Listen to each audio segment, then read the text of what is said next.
Hello and welcome. This is Pam. Today we're going to be talking about the very best way to prepare to treat for parasites and also what works to effectively treat parasites. And most importantly, I'm going to be answering your questions relating to how to treat parasites effectively. If we haven't met, my name is Pam Bartha, and I'm the author of Become a Wellness Champion and the founder of Live Disease Free. I was diagnosed with multiple sclerosis over 35 years ago. By the grace of God and a lot of work on my part, I learned early on that I was dealing with infections. We didn't know back then what we know today about the different types of parasites that are involved, but today we have a much greater understanding of what we're dealing with. And this is not just for multiple sclerosis. This would relate to any type of chronic disease, because all disease, I would say virtually all disease, there is a infectious component to it. They're all infectious diseases, like all autoimmune, cancer, neurodegenerative diseases. All autoimmune diseases are caused by infections. Yes, you could have an instance where you were maybe exposed to a lot of toxins, heavy metals, for example, but that's not really common. What's most common is that our microbiome gets out of balance, and then we start getting little warning signs, which we ignore because our healthcare professionals, they're like, oh, that's just you, that's part of life, that's part of getting older. And they're not addressing parasites early on. So we go for years and years and years carrying them. They reproduce inside of us. They multiply. They move out of our gut. They move into our blood, into our organs, into the central nervous system. And then some of us have diseases like multiple sclerosis. We get the disease label. But again, with every single disease, they don't know what causes it, and there is no cure. This includes cancer. This includes all autoimmune, heart disease. With autoimmune, it's always your immune system is attacking your tissue for no reason, for no apparent reason. And for cancer, it's like, well, your cells are growing uncontrollably. And with heart disease, it's like you have narrowing of the veins. You have, your heart is not working. It's probably your age, Maybe they would say diet, but usually not. And so today we're going to be really honing in on what's truly causing all of the grief that we're dealing with. I have been doing this work we're going to have I believe it's our 10th anniversary next year. And I mean, working as a more, like I would coach on the side, but as a more formal, large group setting, coaching people in recovery of chronic diseases like MS. And I personally did not know what huge of a role that different types of parasites caused in multiple sclerosis and other chronic diseases. So we knew about Candida, we knew about Lyme disease, but we did not know about the infestation of larger parasites and protozoa that we're dealing with. We suspected we had parasites, but we don't have good tests. Our practitioners can't help us. Even the integrative practitioners on the whole really don't have the skill to identify different types of other parasites like the worms and protozoa.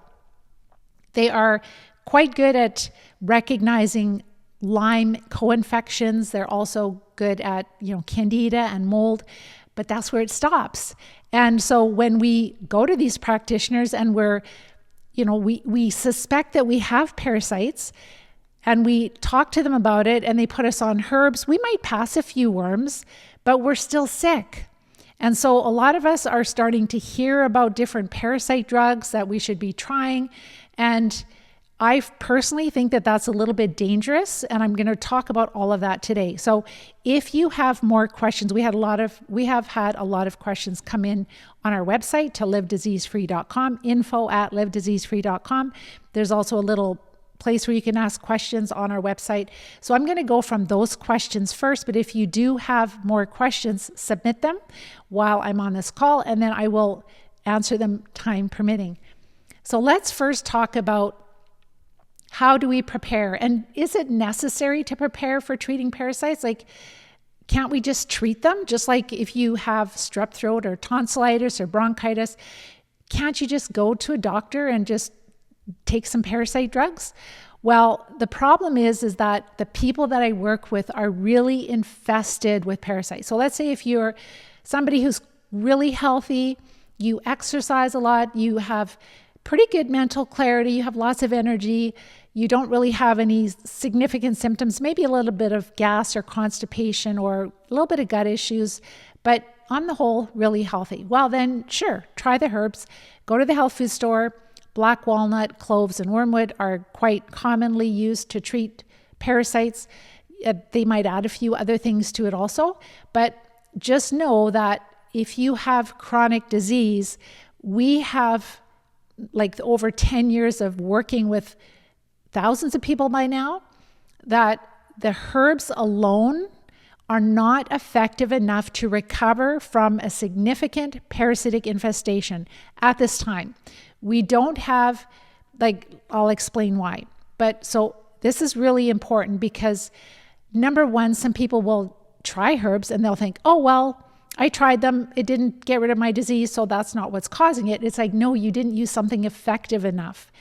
Herbs are really helpful. We do appreciate them. They're really good for treating smaller parasites that are in the gut. But once they've moved out into the rest of the body and they're larger worms even in the gut, we have found that herbs alone are just not effective enough.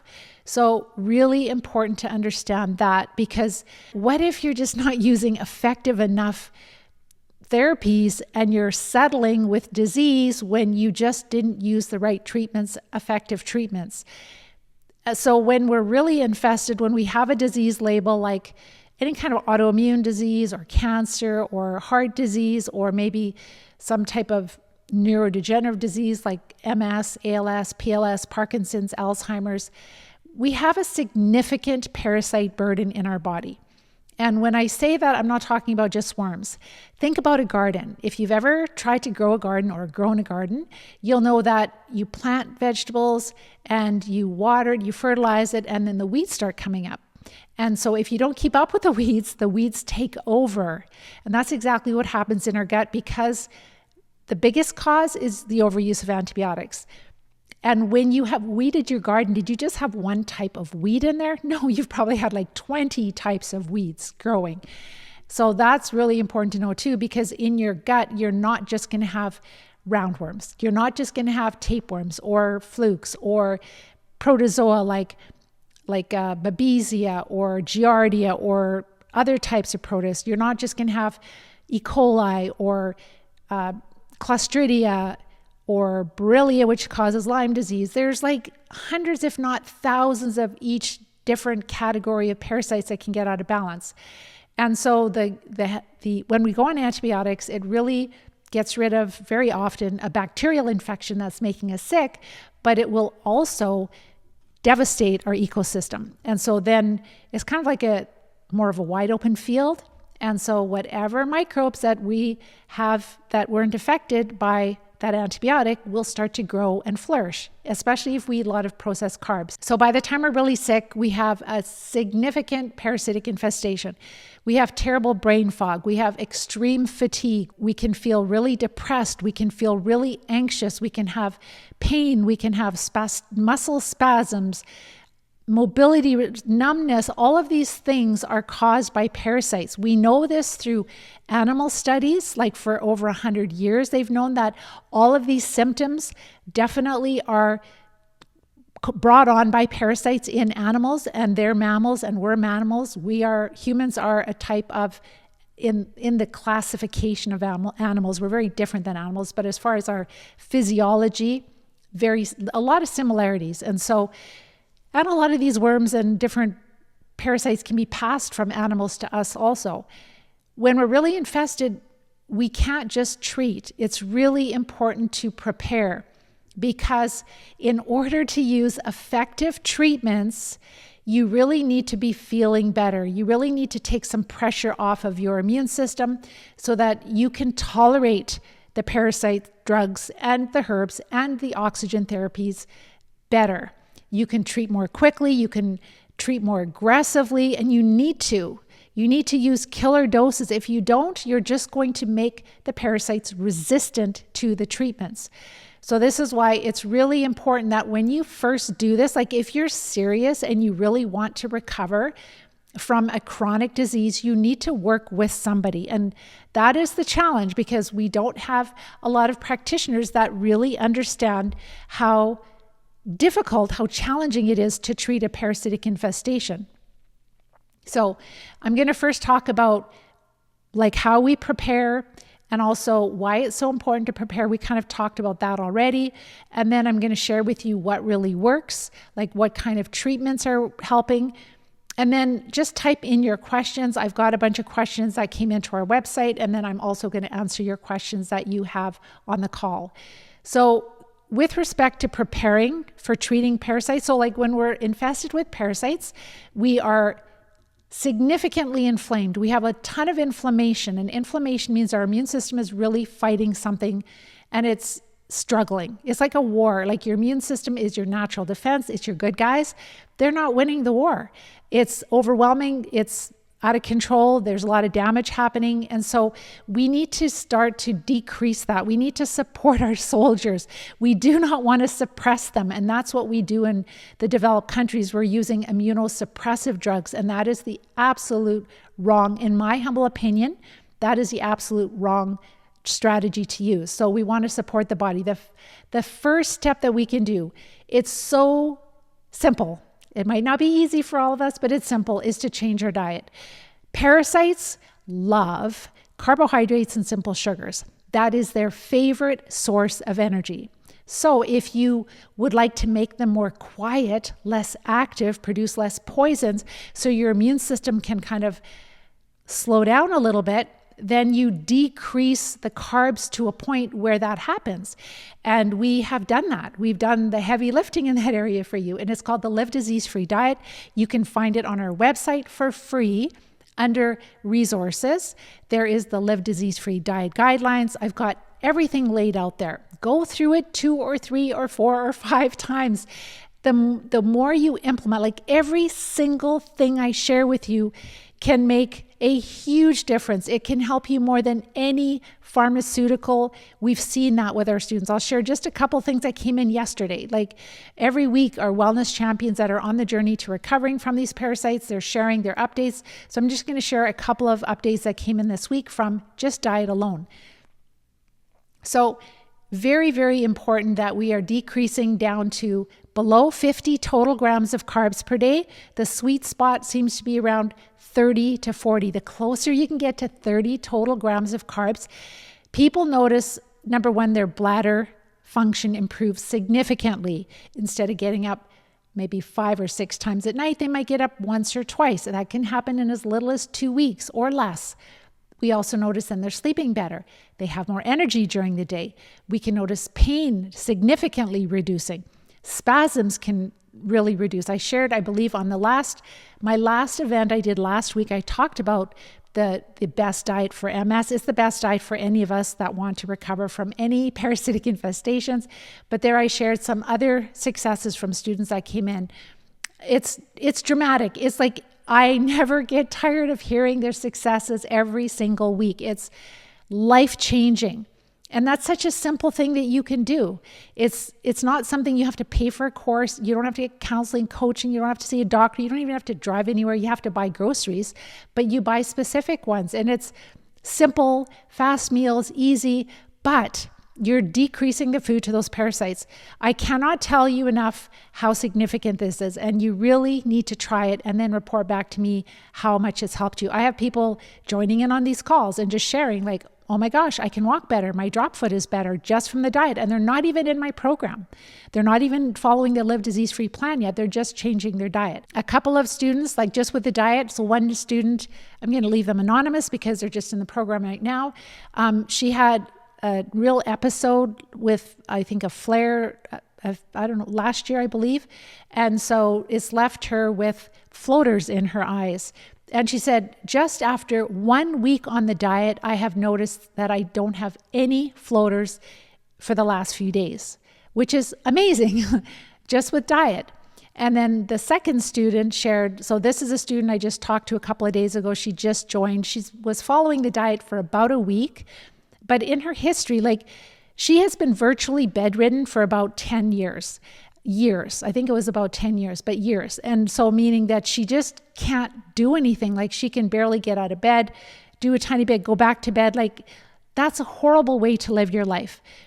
Well, 1 week on the Live Disease-Free diet, and she was out of bed for 3 days in a row from when I was talking to her last week. That was her third day being out of bed all day.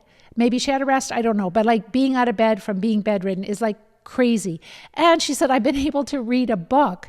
Like sometimes we have such terrible brain fog from these parasites and memory issues that we just can't remember what we read. We can't focus, concentrate, and she's able to read. So she is somebody who has, like, she didn't just sit in bed. She went to every doctor. She tried everything. She actually realized she had parasites, and so she started to treat herself, which is not a wise thing to do.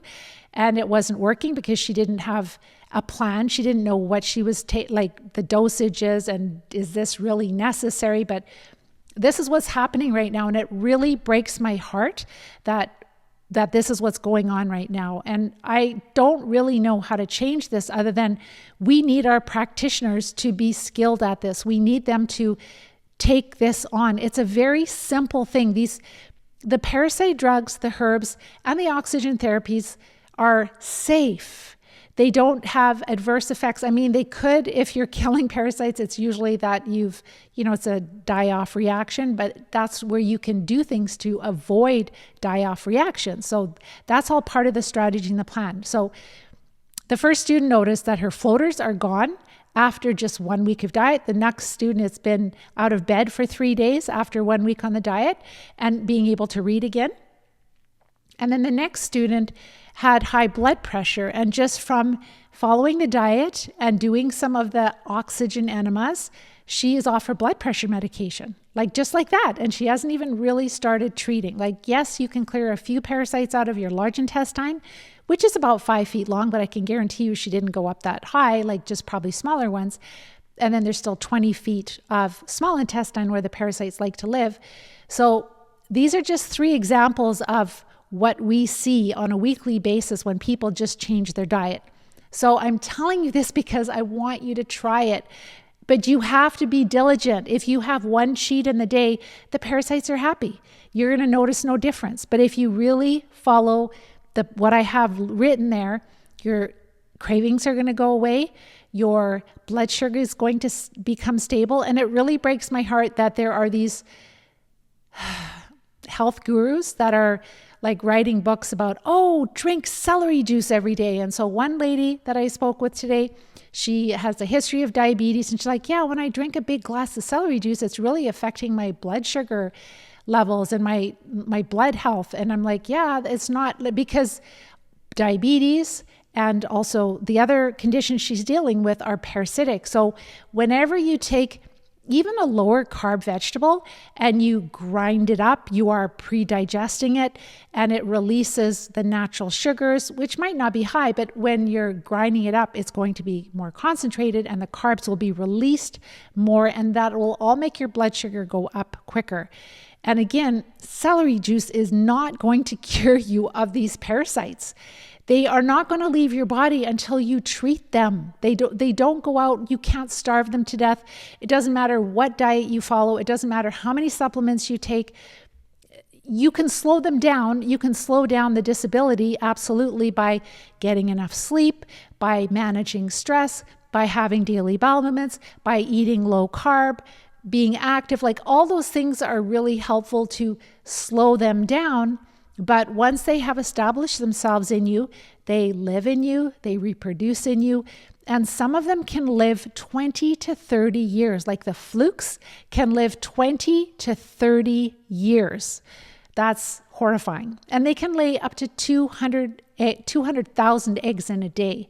So think about your digestive tract like the surface area of at least a double tennis court, and you can fit a lot of parasites on that area. And of course, it's all crunched tightly and put into your abdomen. It's a total miracle like that we have that much surface area for food and nutrient and exchange of waste, etc. But The body is truly a miracle.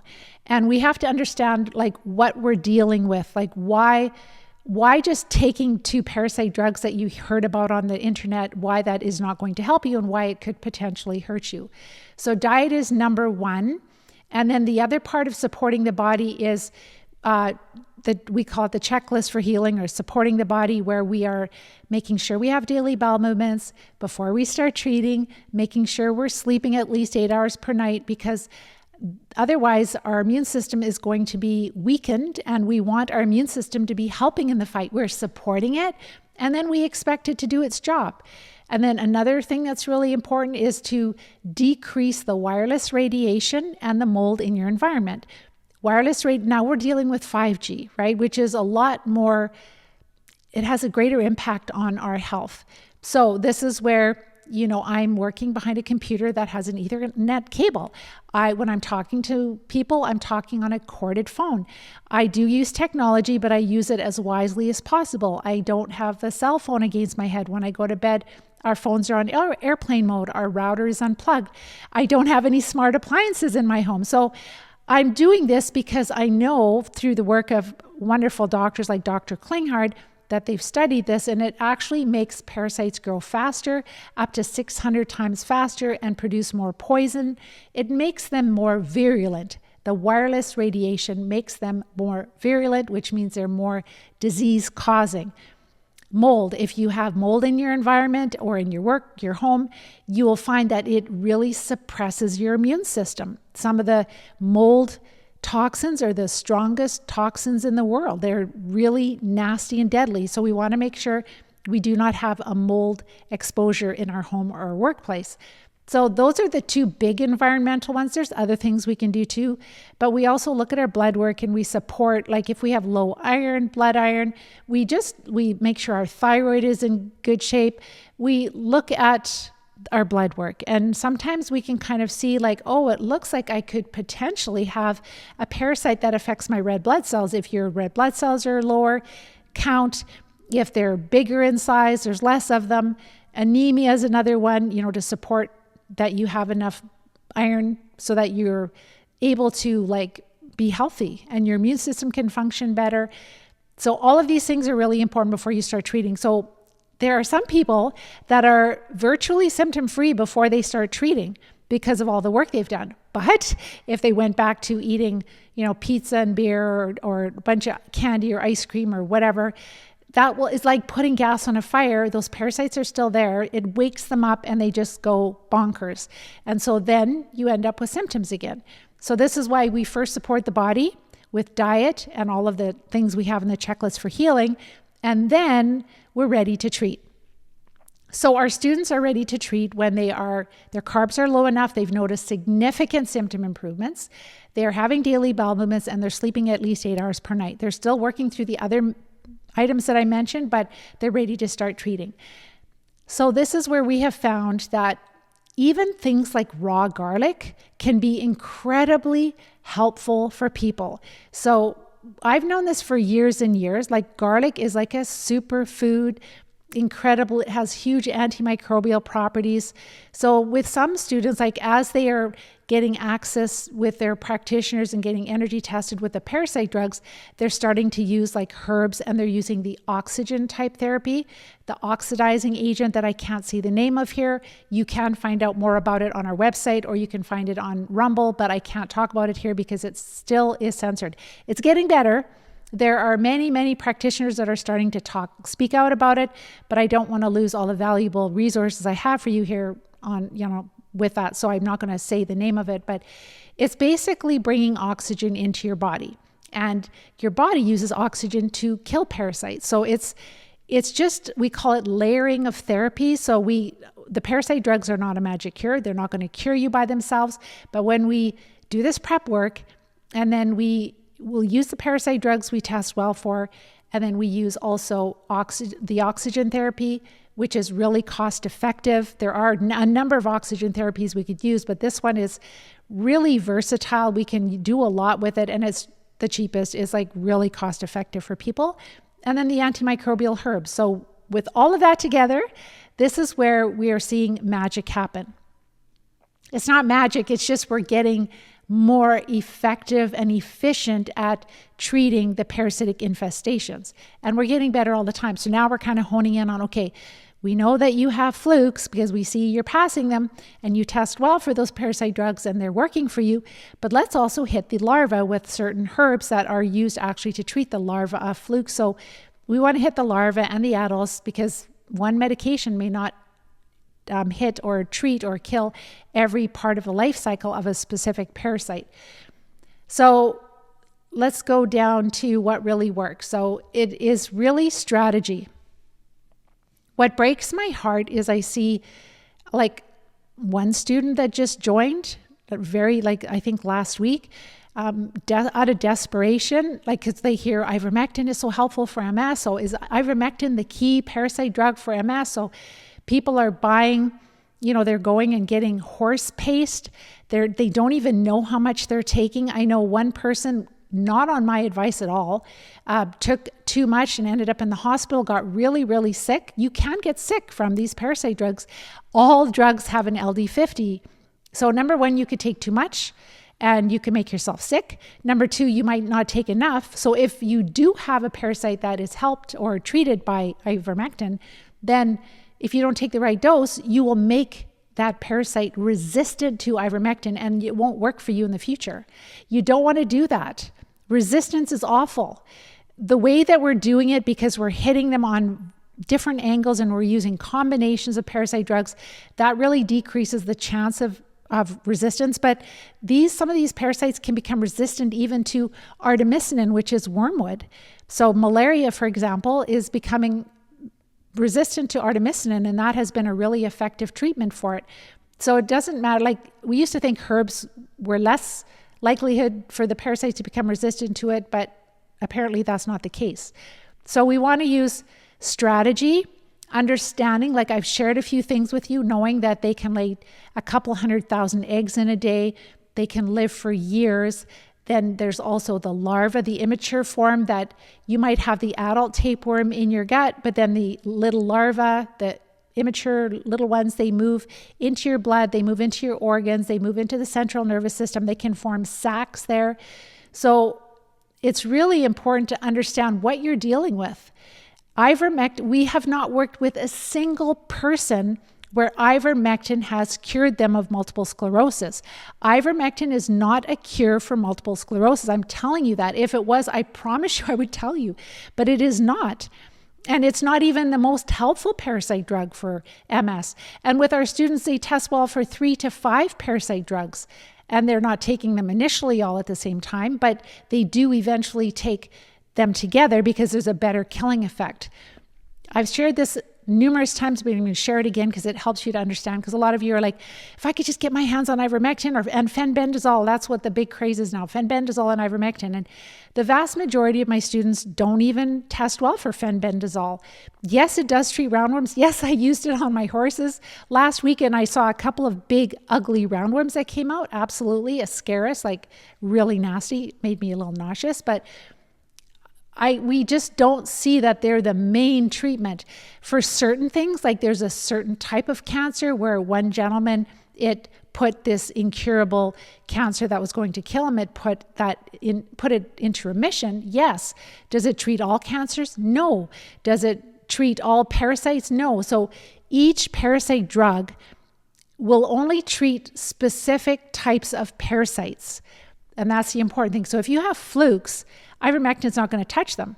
If you have certain tapeworms, ivermectin is not going to touch them. And so you could be taking a drug just because you hear that it's popular and it's not doing anything for you. Maybe it would have if you did use the right dosage and you did it properly a little bit, but you're still going to have the MS, unfortunately. It doesn't cross the blood-brain barrier, so we know that with the little tiny filarial worms that get in the central nervous system, it's not going to get there. So this is why we should be working with doctors, but we don't have doctors that will help us. Very, very few, which is really unfortunate, and that is the next phase of Live Disease Free, is to really support practitioners to learn the basics. It's not hard, but we can share all of our knowledge and wisdom with them so that they can, like, instead of us just helping a certain amount of people, then each practitioner can help hundreds of people, right? And that's really where we are going to bring a change to healthcare system.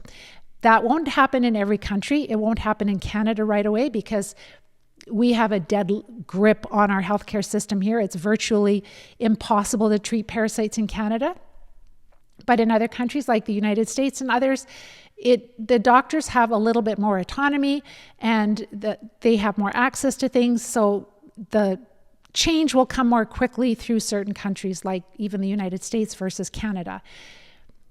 Layering of therapies is really important. So like what we will do is I mentioned how to get ready. And then I mentioned like while we are, figuring out which parasite drugs we test well for. And that's one of the questions, I'll just address it here right now, is like, what are the best tests for parasites? Well, we don't have good tests for parasites. The very best ones will pick up maybe 10% of what we have. They usually don't pick up the parasites that are causing the most grief for us.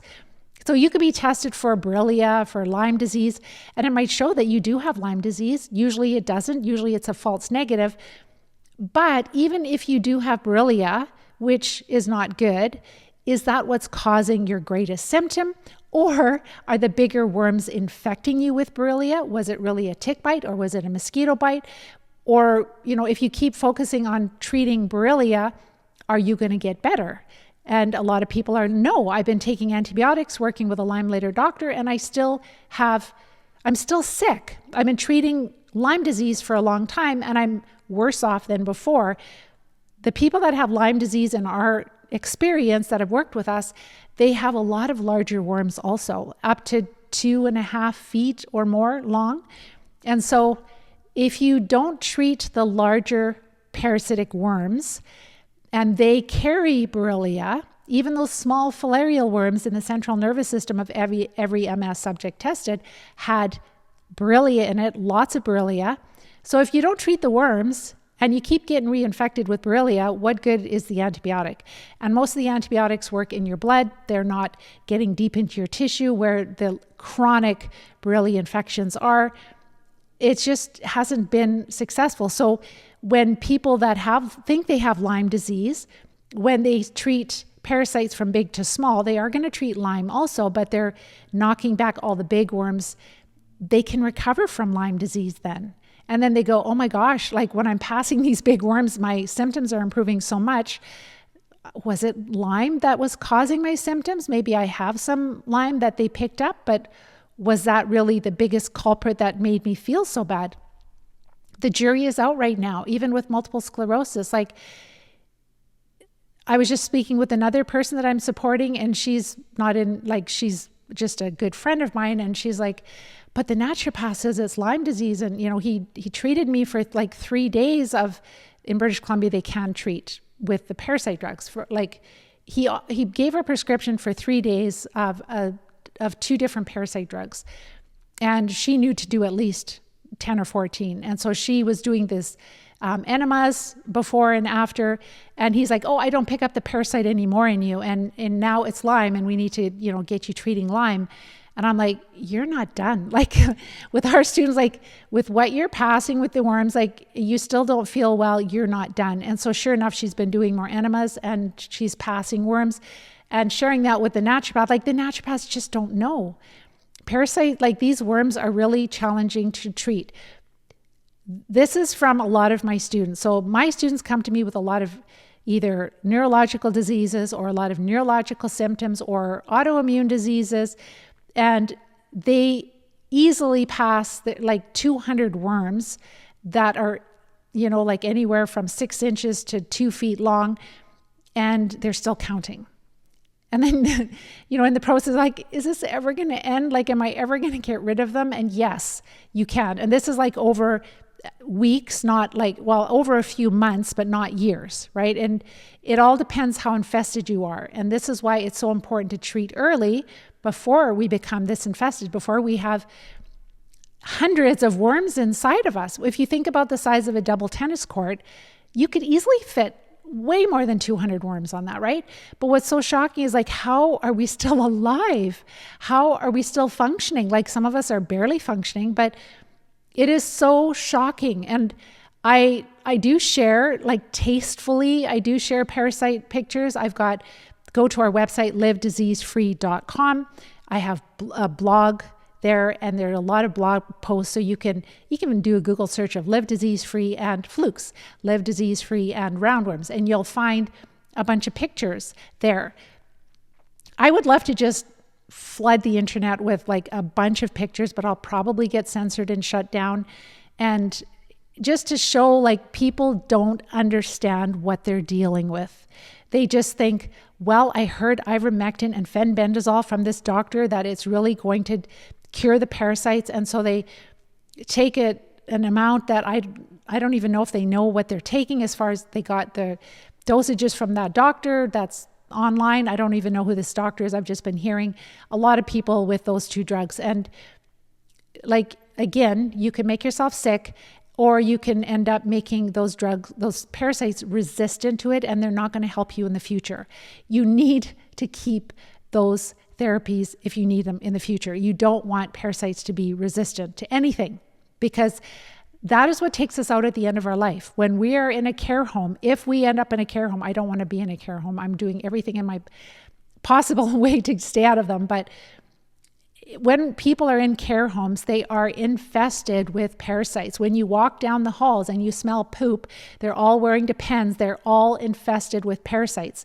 They take us out at the end of our life, right? That's when our body can no longer fight them off. And so we have to appreciate that it's a lot more involved than popping a pill, right? And obviously, if we treat early and do prevention, like what we do with our animals, like with our horses, like it's 3 times a year, doing that like since they're young, and even when they're really young, treating them a little bit more often. And of course, building up your health promoting microbes too, and building a healthy lifestyle. All of that is important. But what's happened is that I've shared a blog post, The Great Healthcare Deception, is that there was a time in the 1950s, 60s where we shifted from the doctors really felt that diseases were caused by infections, by different types of parasites. And then all of a sudden, our healthcare shifted to autoimmune disease. Everything is autoimmune disease. Your immune system is attacking itself for no reason. Doctors didn't believe that before the 1950s. Why was there that big shift? They influenced the education of our doctors, and this was to bring on this new healthcare industry where we are really, it's lucrative. It's a multi-trillion-dollar industry where we are suppressing the immune system, but we are not treating the cause anymore. We're not even looking for cures. We're looking for better ways to manage disease. They're not interested in looking at all this research, and they're the ones that are dictating how we diagnose and how we treat disease. So this is why we're stuck. So you can either continue down that path, or you can be like the rest of the wellness champions where they say, no, and the people that work with me, they're like, I knew that was not right. I knew that was, those immunosuppressive drugs were not the way to go for me. You need your immune system. It defends you from infections. It keeps you alive, right? And it's not turning on you. You are a healthy person. You just have parasites. That's all. So once you get the parasite burden down, your body just operates like it's genetically programmed to.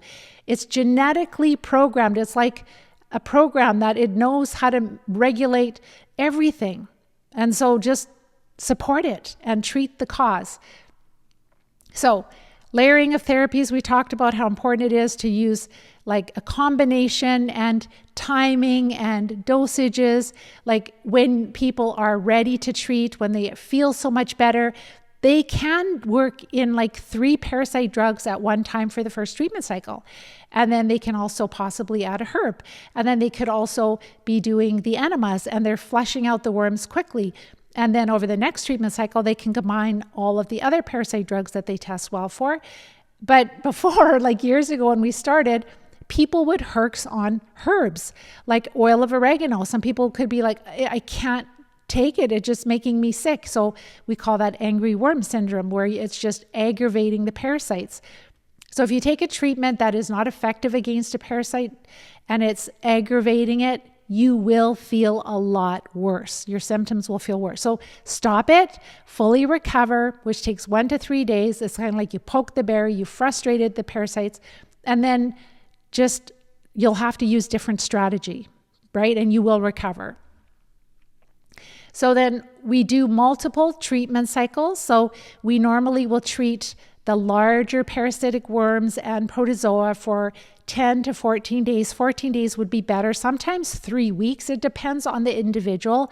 Like if they're using 3 parasite drugs and they're like, oh my gosh, I cannot believe the change, then they might do it for 3 weeks, and we also check liver and kidney function. All these poor people that are just buying these parasite drugs, they're not even checking their liver and kidney function.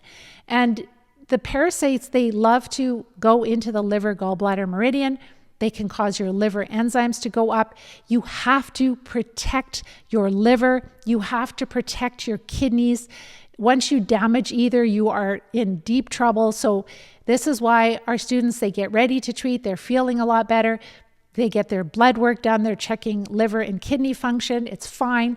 They do a treatment cycle, and a small number of people will notice that their liver enzymes will go up. That is because they have started killing off parasites in those areas. Then they take a break. They don't just carry on, right? And so they take a break, they take milk thistle, and it settles down within 2 to 4 weeks at the most. Then they treat again. And with each subsequent treatment, the liver enzymes settle down and then they're totally normal. So it's not that the parasite drugs are causing damage to the liver. It is that the parasite drugs are treating parasites in the liver. There's inflammation in the liver. And so this is why we need to really protect our liver and our kidneys. Super important. And to know that like some parasite drugs will cross the blood-brain barrier and others won't. So ivermectin is not going to cross the blood-brain barrier. It's not going to treat those little roundworms in the central nervous system. It's not going to treat if you have tapeworm larvae there. It will only treat certain roundworms and other types of specific parasites. But sometimes there's a synergistic effect too. So we find that albendazole and ivermectin together, if people test well for it, it can be a better killing effect. So this is like 1 + 1 = 4 instead of 1 + 1 = 2. So there is so much to this, and this is why I'm really hoping to answer your questions, give you clarity, help you to understand that like if you're dealing with chronic disease or you're on the verge of it, it's really important to get support while you do this so that you actually treat and recover successfully. So a couple of successes in people that are at various stages in treating that came in yesterday. So number one student, he did his first treatment cycle of, I believe it's 2 parasite drugs. No, he did 3. He did, I'm not going to say which ones because I'm going to get, Pam said, this will work for this, but no. So he did first 3 parasite drugs, helped him significantly, passed a lot of huge worms. He doesn't have MS, but he has a lot of other serious symptoms. And then he also started to take this oxygen therapy orally, and he could have done it earlier, but he only did 2 activated drops in a full liter of water. And almost immediately he said that he just felt the oxygen going into places, alleviating his pain in his feet and in his hip, and he was walking better. So he did do a lot of prep work before, and he has started to treat. So it's not like he's a really sick person who just has brain fog and feels like death and just starts taking this. No, we don't start that way, even with the oxygen therapies, because when you're overburdened with parasites, then if you start treating, you'll feel horrible. You might end up in bed, right? And we don't want that. So the next student, to be honest, I didn't know if I should support her or not a few months ago because she was so sick. I'm not a healthcare professional. I'm just a coach, right? And she was so sick that I'm just like, I have a huge faith in God, and I just like, Lord, I will help her if you want me to. Like, I'm always up for the challenge, but like she couldn't even eat raw garlic on a spoon and she would herx. She used that oxygen therapy, like super diluted, spraying it on her skin, and she would herx. Like I'm talking about tremors, vibrations. She had a history of seizures. Like she was like some of the people that I talk to, it's like they're on the verge of dying. And she's a healthcare professional. So I'm just like, if you feel this, that you want to try this, fine. And so she went a little slower than the average students, but she is just so persistent, and she tried to make changes with the diet and it wasn't working, and she was up and down and up, and she finally got the diet in place. And then she was like literally just like spraying the oxygen therapy on her skin, and she was herxing, and then she would just let it settle down, and she was just doing that. And then she worked up to the simplest parasite drug, 1 dose a day, and she would have like these little hercs, but she was managing them like with the diet. She had improvements, and so she was making them more quiet. So it wasn't killing her, but it was like, it was super stressful for her, for me. I just remember that. And then she could do 2 doses of that parasite drug, and then 3 doses. And then she could start doing water enemas with sterilized water. And then she could start to do really diluted these oxygen enemas with sterilized water. Don't ever do an enema unless you have sterilized water, because otherwise you're infecting yourself. And then now, like, she has passed a number of flukes, and flukes are so incredibly pro-inflammatory. They are so common in chronic disease. And I didn't even know anything about it other than, we talked about it in university for like a split second, maybe a blood fluke, saw a picture of it, and that was it. But blood flukes, liver flukes, intestinal flukes are so common in chronic disease. They cause so much inflammation, edema, like swelling, pain. They're just the nastiest. And they live 20 to 30 years.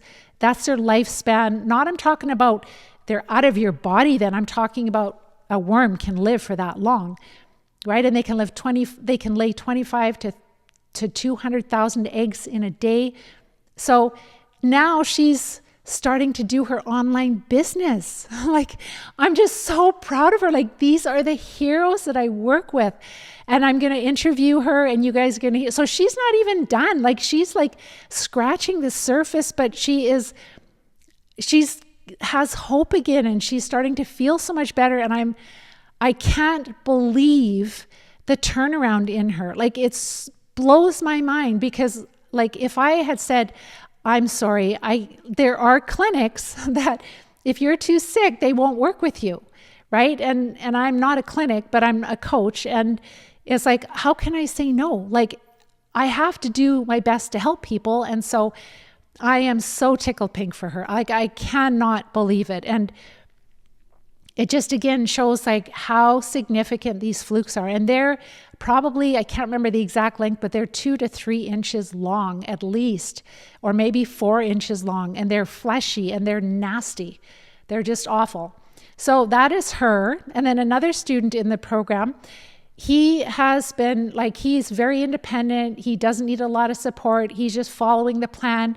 He's been doing the parasite drugs. He's been passing a ton of, he calls them monsters. They're like, he has a history of multiple sclerosis, and they're like 3 feet long, like they're huge. And he's been doing clonics and also the oxygen therapies and using certain parasite drugs. And his speech has improved, his balance has improved, his mobility has improved. He just shared with me that his feet are he's dragging his feet much less. He's able to lift his feet up a lot better, and he's sleeping. He slept a full 8 hours straight last night. He said, life is slowly turning into a miracle. All praise to the Most High God. Absolutely. I totally agree. I believe that we're doing this work by the grace of God. I am not like this special person. I beg for help. I beg God to help us, to guide us, to direct us, to give us his wisdom. I do a lot of research. Of course, we have to do the work, right? But I believe it's by his grace that we are having such amazing success, that we have such an effective plan. So this is like, what do you want? Do you want recovery, or do you want to mess around, potentially hurt yourself, potentially use treatments that are going to become, the parasites will become resistant to it because they weren't the right treatments, the right dosages. And this is what happens, these students, this is what happens when you have somebody looking over your shoulder and saying, have you thought about this? Have you tried this? What about this? And it's troubleshooting. And that's really what makes all the difference, because our life is short, right? And we want to live our life and we want to recover as quickly as possible. So I'm going to go to questions here. I've talked a lot, but I hope that it's helped you and I'll tell you some of the parasites, like I'm not withholding any information for you, but I'm not telling you that these are going to cure you.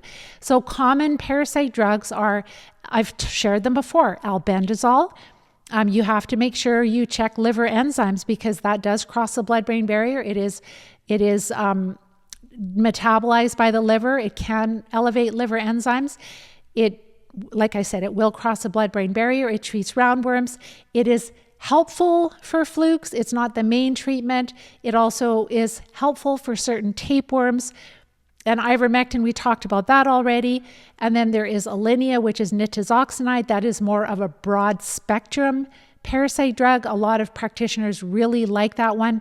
Is it a cure? No, it's not a cure. By itself, we have not found it to be a major cure, but it can be helpful depending on what you have. So it has some antifungal properties, anti-certain tapeworm properties, anti-roundworm properties, and even, I said the antifungal, but protozoa, like certain things, like it's not the main treatment for Giardia, but it can be helpful for Giardia. So that's nitazoxanide. And then there is praziquantel, and praziquantel is really helpful for a lot of people. It is more for the flatworms, for the tapeworms and the flukes, but it disrupts or damages the integrity of the outer coating of even roundworms. So it's kind of like a detergent substance. And so it's really helpful for tapeworms, for flukes, for roundworms even. It has overlap. And then there's pyrantel palmate, which is sometimes called combantrin in some countries. Make sure you don't have any sugar in any of these. Like I think combantrin or pyrantel palmate, you can buy it as a liquid. Again, I would not buy things and just mess around with them. So, but again, this is something that's over the counter in Canada. We can buy combantrin and we can treat pinworms. So they will let us treat pinworms, but they won't let us treat any other worms, because then we wouldn't have MS, we wouldn't have cancer, we wouldn't have arthritis, we wouldn't have diabetes, we wouldn't have this whole multi-trillion-dollar industry. We wouldn't need all the specialists, we wouldn't need all of the technologies. Yes, sometimes it's important, but the disease-modifying maintenance drugs for the rest of your life, there would be no purpose for that, right? Because you're using more effective treatments to treat the parasites. So that's praziquantel. More recently, we found, also niclosamide. That is more for tapeworms, and it could have other applications also. There is also triclobendazole, which is more for liver flukes. And then we found too that like myrrh is a really helpful herb. There's a medicine where they use concentrated myrrh for the larva of flukes infections in countries like the Middle East probably, or maybe Africa. So I don't know if it's still, it's a brand name, but I don't know if they still have a patent on it. But again, it would be a certain amount of myrrh. If you just do a little bit of myrrh, you might not notice any difference, right?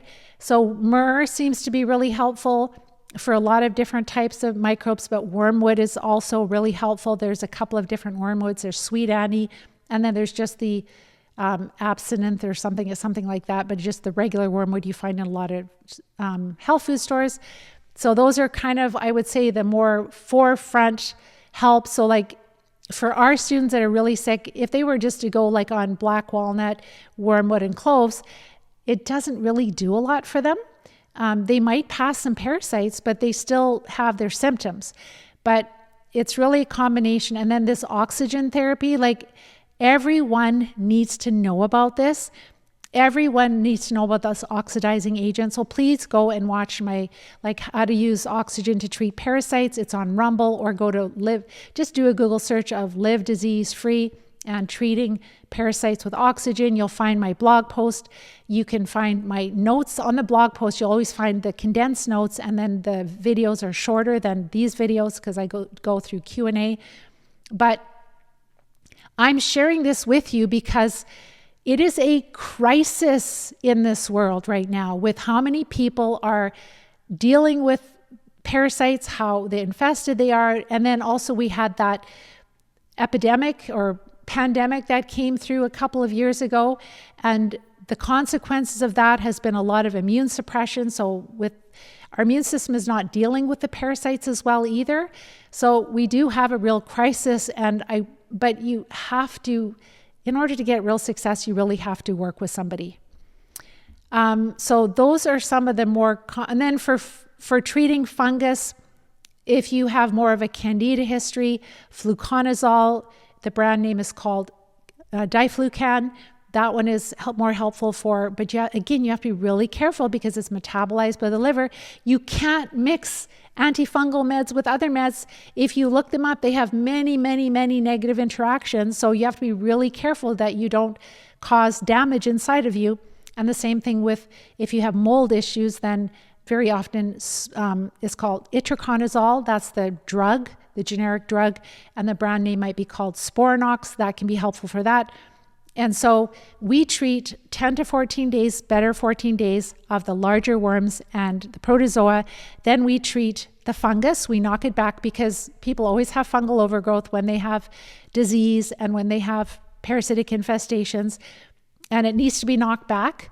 So we treat it with these fungal medications, and then, or the students do, and then they do a break week. They take a break from all the parasite drugs, but they will still use the oxygen therapy and they will still use herbs. So they're still putting pressure on the parasites.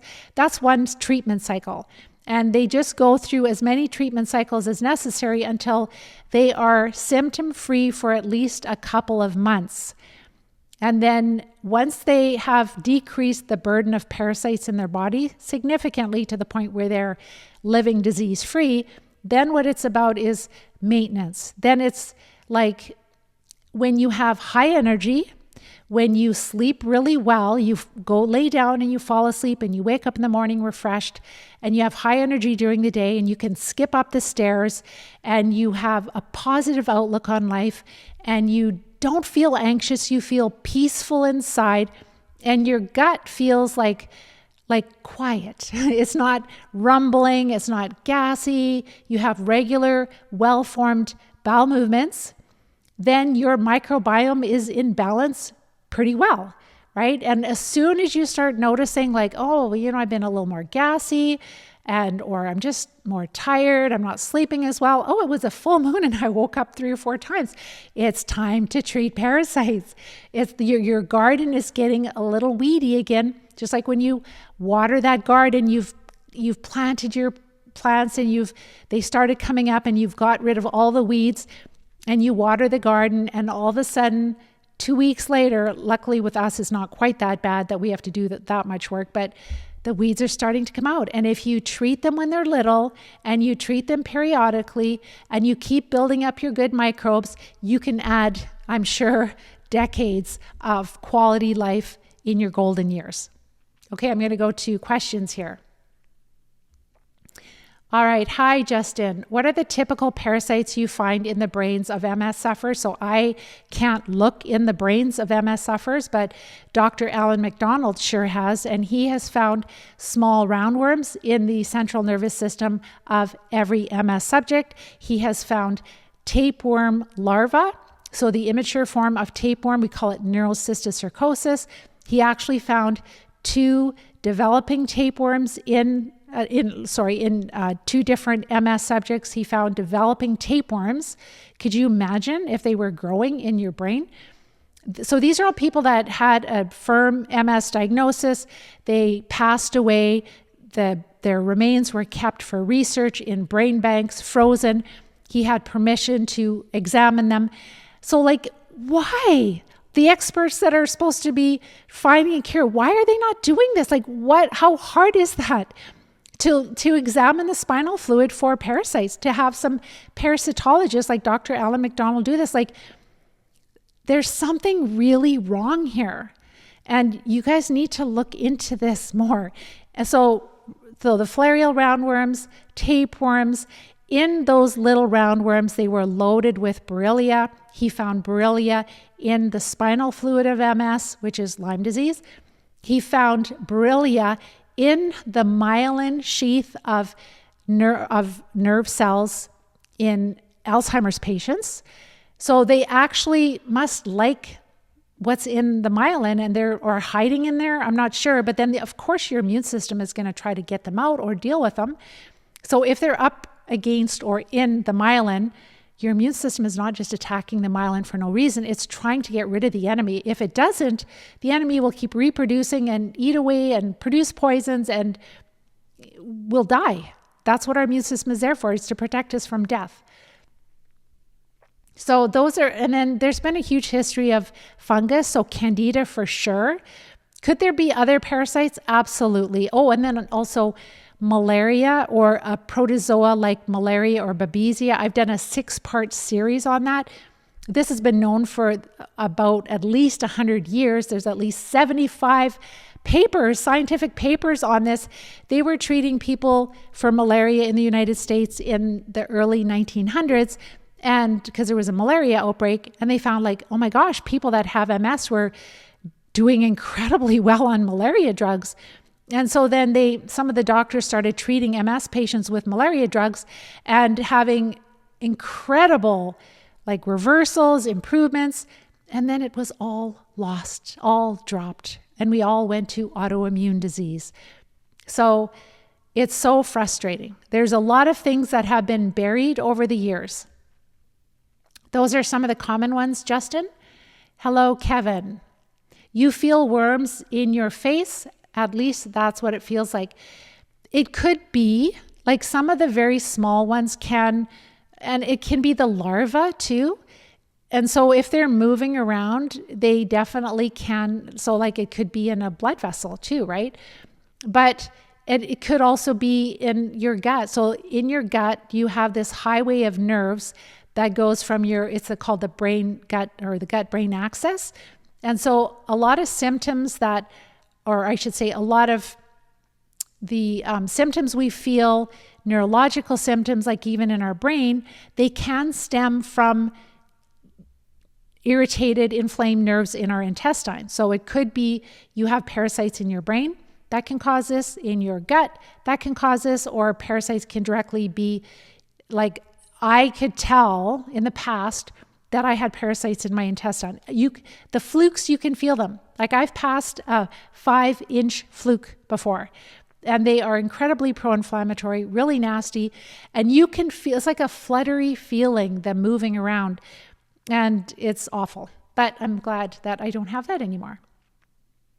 So, Kevin, I'm sure that you're on the right track, that you definitely are dealing with some type of parasite, whether it's directly in that area or it's aggravating nerves that are connected to nerves in that area.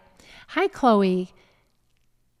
So can I send the parasite specimen to a parasitologist to use microscopes for parasite identification? Sure, you can.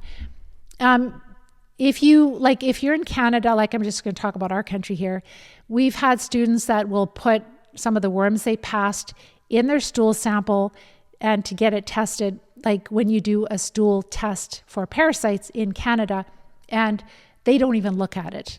I think what they do is they just, they pour the content out, they use something to mush it all up, and they just centrifuge it. They probably don't examine it at all until they might take some like small part of it. So it's just absolutely bizarre. And these are worms. When you see the pictures that our students have passed on my blog, there's no mucus. They're like clear roundworms. They're clear flukes. They're very clear that they're worms. So I do know that there is one parasitologist in the United States. He's retired, and you can send your samples to him. It's not super expensive, but he will want you to follow his protocol of herbs, which I think 2 of our students have done that.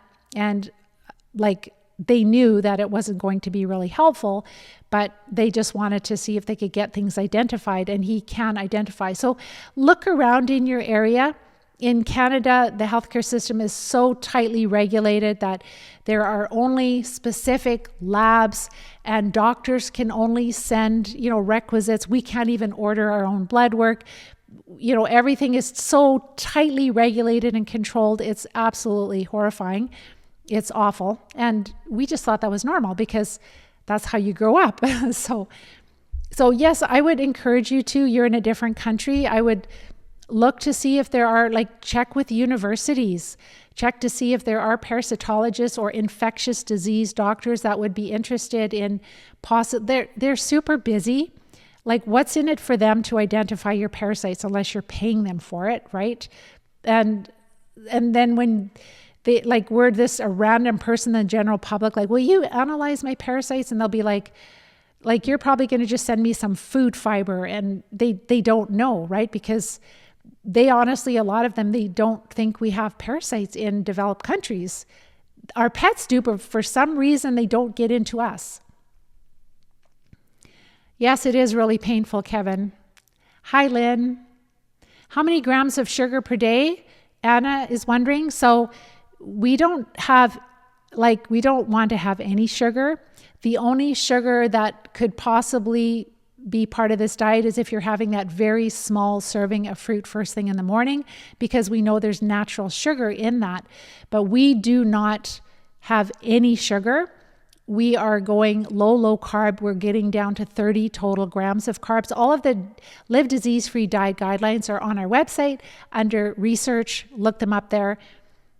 Hi, Pam. How do I get tested? So that's one thing I haven't explained. So at this time, the best way to be tested is called energy testing.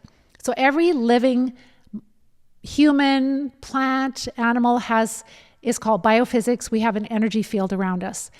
And so the simplest way to explain it is that when there's toxins, too many toxins in our body or parasites, then we can have it can affect our energy. And so when you bring the correct remedy into your energy field, it strengthens your energy field, it balances it. They can pick this up with advanced muscle testing or with machines. It is not an exact science. It has a lot of room for bias. There's a lot of potential for bias where, this is why with our students, they will take one sample or one dose, I should say, of each of the common parasite drugs to somebody who does energy testing. And the person that's doing the testing should not know what they're testing. They should not care. It's kind of yes, this one is good. No, that one is not good. Yes, this one is good. So they might have a little machine that has a meter, and they might use a metal pencil type thing where they're touching acupressure points in your fingers, and they can see shifts in your energy with that. But again, we have to use other criteria too. So right now, how our students working with their practitioners, how they get a treatment plan figured is they look at their health history, the health history of their parents. They look at diagnoses. What was this person diagnosed with? Also, their symptoms. So there are very specific symptoms for different types of parasites. So we've got a 14-page symptom assessment form. And this is something that I wish I had the time to develop more, because you can incorporate so much into that.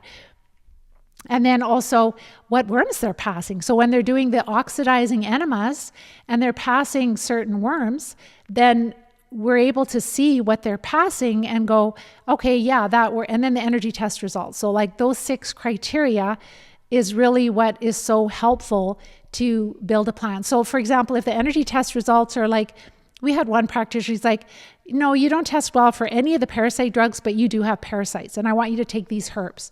And that's kind of well, no, there's ulterior motives there, and that's not exactly helpful.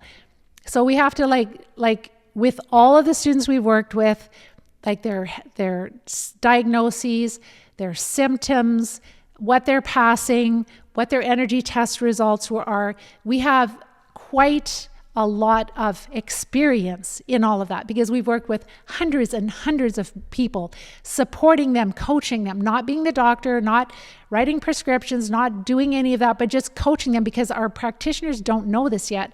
So you could go to a practitioner and they'll say, okay, I'll give you 1 dose of ivermectin for 3 days and that'll be good. And you'll be well, no, that's not going to do anything, right? Because then you can say, well, this is really what's recommended. And so then they go, oh, I didn't know that. And as long as it's safe and effective, safe especially, then they will work. Some will. A lot of practitioners are busy. They have a busy life. They have a busy practice. They don't really want to go into parasites. It's not really desirable. So that's a huge, but it's their duty. If it gives people that much like recovery, if it's the cause, that is their job. And if they don't want to treat parasites, they shouldn't be a doctor. That's my humble opinion. Okay, so what are the symptoms that one has when worms are in their body? Oh, I've done a blog post on that. You can look at parasite symptoms and live disease-free. It can range from anything gut related. So whether it's inflammatory bowel, constipation, diarrhea, alternating constipation, incontinence, gas, bloating, fermenting, blood, all of that. So, and then go to the brain. We can have memory issues like terrible memory, terrible brain fog, depression, super like high anxiety where you just feel like you're going to die, like everything's going to fall apart. You can't handle stress. So the cognitive impairment, your heart inflammation, your heart can cause blood vessel inflammation, vasculitis, narrowing of the blood vessels, impacting your red blood cells, causing you to have a low white blood count, like looking at your blood work and like, why is my white blood count always a little lower? Why are my red blood cells off a little bit? Or why are my eosinophils high? Like iron deficiency, like anemia is another one, thyroid issues. Virtually everything is caused by some type of microbe that's out of balance or a nutritional deficiency. And most people that I work with, they have taken care of the nutritional deficiency because they're eating really clean, they're taking supplements, they're not deficient in nutrients, they have parasites. So, and then mobility and like numbness and muscle spasms, muscle twitches, everything from not being able to speak to drooling to not being able to use your hands for having like claw, like where your hands just seize up. It's just which parasite is located in which part of the body and which nerve is it impacting. So that's why with multiple sclerosis, it's not just one parasite, because you could have Borrelia in the central nervous system and also in the gut, right? So you can have, and we've had some students, a number of them, that they treat the gut, they still might have lesions, which I've shared. Science knows that parasites cause lesions, but anyhow, they treat the gut and they're completely recovered, but they still have some lesions. And so you want to treat more because that's still, but there's so much that happens in the gut that affects the brain. So it's not always what's in the brain that causes your numbness and your spasticity and your paralysis and your weakness in your legs. Very often it's in your gut. It's that huge highway of nerves between your gut and your brain. What specific herbs do you suggest? I already mentioned those. So there are other herbs that you can use for candida that have been tried and true for a long time. Podarco, olive leaf extract, grapefruit seed extract, oil of oregano, but garlic is really helpful for our students. So this is a little secret that we have. So you can buy freeze-dried garlic tablets, you can buy capsules, you can buy fermented liquid garlic. That's what I started with years ago when I was just learning things. But just the garlic that's in your home, like, disclaimer, our students don't take this until they have the diet in place. Once they're feeling better, then they start to add in things. So then they will chop up garlic. They might start with 1/4 teaspoon of garlic, and they have it chopped up on a spoon. They'll start eating their supper or their lunch or their breakfast. They will put that little bit of garlic chopped up on a spoon in their mouth. They'll swish it down with water, and then they'll finish eating their meal. And then they increase it slowly and slowly. So when you have it in the middle of your meal, it's not going to burn the top of your stomach or the bottom of your stomach because garlic is hot. But it is incredibly anti-Lyme, antifungal, anti-small parasite. It's really helpful. Anti-protozoa. It's not going to get rid of the big tapeworms, but it is really helpful. So some of our students do work up to a teaspoon with each meal of chopped garlic or a tablespoon. Be careful, it's a blood thinner. So if you're on blood thinner medication, right, I'm just This is not giving you any advice. This is just saying what works for our students, but they're being coached. They are not using this until they're ready. So just like the one student I mentioned, like she couldn't even do a quarter of a teaspoon or an eighth of a teaspoon of garlic, and she would have terrible herxing. But she just kept settling it down and settling it down.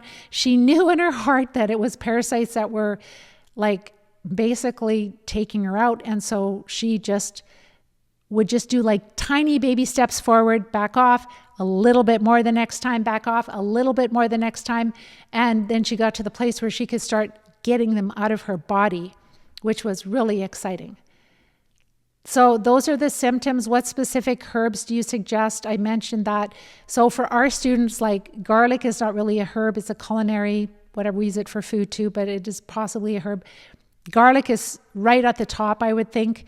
And then also wormwood would be second, and myrrh for our students that have neurological diseases.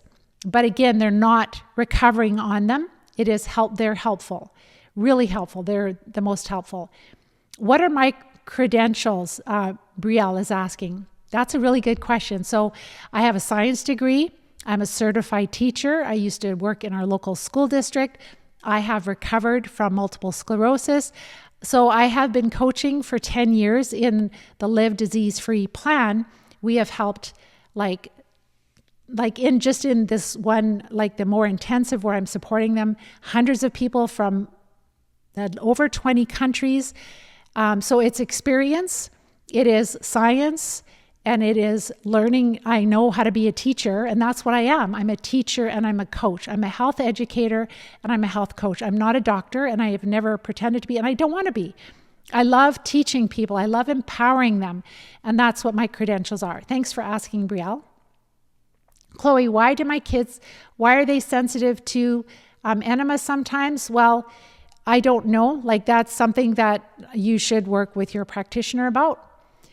And Brielle, what is your education? So a science degree, certified teacher, a Bachelor of Science, and a PD, I don't know, it's like a certification. I used to be a high school math and science teacher before I started coaching on a full-time basis. When I'm talking to people, when they're calling me, like they listen to these, they find me, they listen to some of my replay videos, then they're like, oh my gosh, this is amazing. And so they binge watch a lot of different videos. They believe in their heart they're dealing with parasites. They watch my masterclass training. They book a time to talk with me and to make sure it's a good fit for them.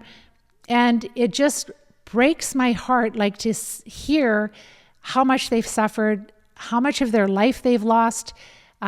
We are going to do some really big celebrating next year, like with our 10th anniversary, because we have some wellness champions that have been 10 years ago. Like, we started with a really small group, 10 years ago, and they're still MS free. And it's just amazing. They go off to write books, start podcasts, start wellness clinics, health food company. So it's really, if you want to hear their stories, go to Live Disease Free on YouTube or on our website, probably YouTube. You'll find a playlist there and listen to some of their stories. You will have happy tears when you listen to their stories. And somebody today was telling me that other people that are supporting people with MS, that they're not sharing successes. Well, we have amazing successes. And it's not me. It's not that I'm super special. It's that we are helping people to treat the cause. Then you have the greatest recovery. You have the greatest level of health. You have the longest, healthiest life. This is a skill that you will learn, that you will use for the rest of your life. It's something we should be taught in school. It's something we should be taught before we're sick, so that we can make sure. That's how I've been MS free for 35 years. It's not that I just cured myself. I have been exposed to parasites. I have animals in my life. Like, I have horses, sheep, chickens, and dogs. And I love being outside. I love gardening. I'm not going to give that up, but it's that I was on too many antibiotics. My doctors didn't know that I had parasites, and I pretty much knew I had parasites, but you can't be treated in Canada and in most countries. I totally understand that some people can be skeptical. I totally get that because they have suffered terribly, and the experts that they've looked up to all their life, to hear that you're being betrayed by them, it's really a hard pill to swallow. But if what's working for you, then continue to do it. But for people that find me, they are not living their life. They are not, they're not doing the things. They're literally locked in their homes. They feel terrible. They feel like they're dying. And so this is why it's time for change. It's time. I'm advocating for research in what types of parasites cause multiple sclerosis. Prove Dr. Alan MacDonald wrong. Show that there are no parasitic worms in the central nervous system of MS. Show that there is no Borrelia. Why is the MS Society talking about that? So I know that it can really rock our world, but this is where, if a person doesn't want to go down this path, if they want to stick with the drugs, that's their prerogative. They can do that.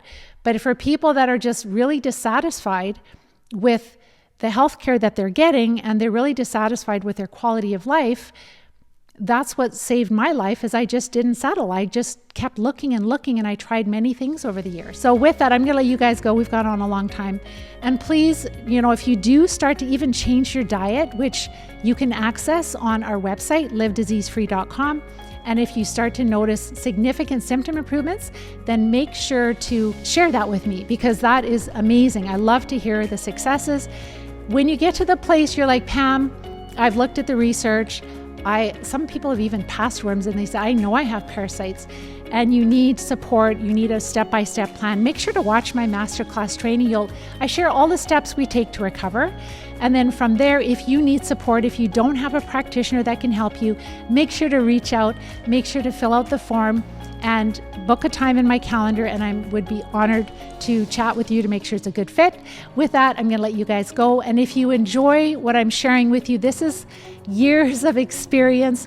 Make sure to like, share, and subscribe. And that really helps us to get out to more people that are trying to self-medicate themselves, treating parasites, and they're not getting anywhere and actually are harming themselves. So with that, I hope you have a wonderful day, and we will see you next week. Take care. Bye-bye for now.